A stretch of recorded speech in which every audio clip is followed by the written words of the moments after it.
आजिकाली प्रति 4 जन जड़े व्यक्ति हाई ब्लड प्रेशर रो शिकार। यह केवल वयस्क नुहे बरं आजिका डेट्रे 20 रु 30 वर्षर युव पीढ़ी मानक मध्यरे भी हाई ब्लड प्रेशर देखा मिलुछि। यार मुख्यतः कारण कौन पाई एते छोट बयसरू हाई ब्लड प्रेशर सेमानक भितरे देखा मिलुछि। आपण माने समस्ते डाक्तरखाना जाइथिबे। डाक्तरखाना गले प्रथमे हाथ में एक पट्टी बांधिकी जो मेसीन ने चेक करा जाए से ब्लड प्रेशर प्रकृत में कौन आम शरीर में यार काम कौन आपण मैंने देखिथे। आपण मैंने जितेबाला भी ब्लड प्रेशर चेक करती आपण को दुईटी संख्या देखा मिलता है।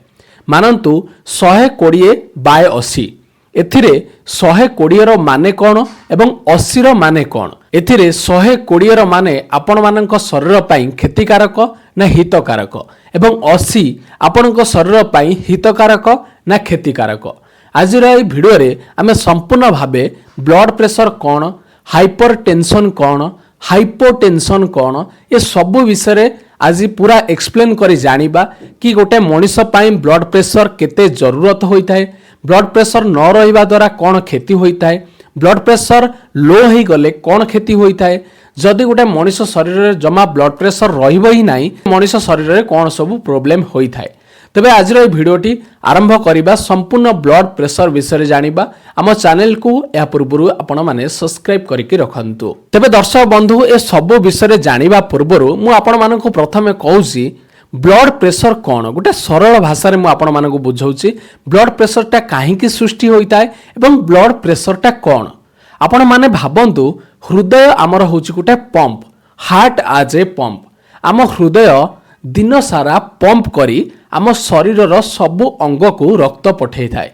बुझिपारे जमती आपणकर गोटे पानी पंप जमती ट्यूबवेलटा आपण माने मारिले पानी आपणकर ट्यूबवेल आगे बाहरी थाए तो सेमती आम हार्ट कौन करि थाए ना आम रक्तटा को पंप करि थाए। पंप करिया द्वारा आम रक्त कौन होता है ना आम शरीर में जिते अंग प्रत्यंग शिरा पशिरा अच्छी सबु जगह को आम रक्त हार्ट निजे पंप करी रक्त पठाई थाए। तो यार गोटे सबुठारु भल उदाहरण होची पाइपलाइन। जेमिति आपण माने मोटर चलिला बेले पानी पाइप भितरे पानी रो एक चाप प्रेशर थाए, ठीक सेमिति आम हृदय जेतबेले रक्त को पंप करे सेतबेले आम शिरा प्रशिरा भितरे गोटे रक्तर प्रेशर थाए। से प्रेशर को ब्लड प्रेशर बोली कहा जाय थाए। एबे मु आशा करूची आपण माने ब्लड प्रेशर कोन बुझी पारथिबे। एबे आसंतु जानिबा सिस्टोलिक कोन डायस्टोलिक कोन। आपण माने समस्त मेडिकल जाइथिबे। जेतेबेले आपण माने मेडिकल जानती आपणकर बीपी चेक करा जाय। बीपी चेक करा गला समय रे आपण को डॉक्टर दुईटी नंबर लिखिथिबार देखिबा को मिली थाए। गोटे थाए एमति कि 120 आ गोटे बाय मझिरे थाए तापरे 80 लिखाय थाए। तो प्रथम संख्याटी लिखा जाय थाए सेटा को कहा जाय सिस्टोलिक एवं जो सेकेंड संख्याटी लिखा जाय थाए सेटा को कहा जाय डायस्टोलिक। तो यार अर्थ कौन आसंतु संपूर्ण भाव में जानिबा। एबे आसंतु जानिबा सिस्टोलिक प्रेशर कौन। आपण माने समस्त देखिथिबे जेतेबेले कोनोसी जिंस को पंप करा जाए सेटा एमती फुली थाए पुणी बंद होता है, फुली थाए पुणी बंद होता है। तो सेमिति हृदय जेतेबेले संकुचित होई रक्त को बाहर को पंप करे सेतेबेले धमनी रे सबुठारु अधिक चाप थाए। यह को कहा जाए सिस्टोलिक प्रेशर जहाँ आपणकर नॉर्मल 120 आसी थाए। जदि ताठारु अत्यधिक मात्रा आसिला तेबे आपण माने जानिबे जे आपणकर ब्लड प्रेशर हाई रहउची। जदि आपणकर 120 बा तार तळुको अल्प अछि तेबे आपणकर ब्लड प्रेशर नॉर्मल अछि। सेकेंड होउची डायस्टोलिक प्रेशर।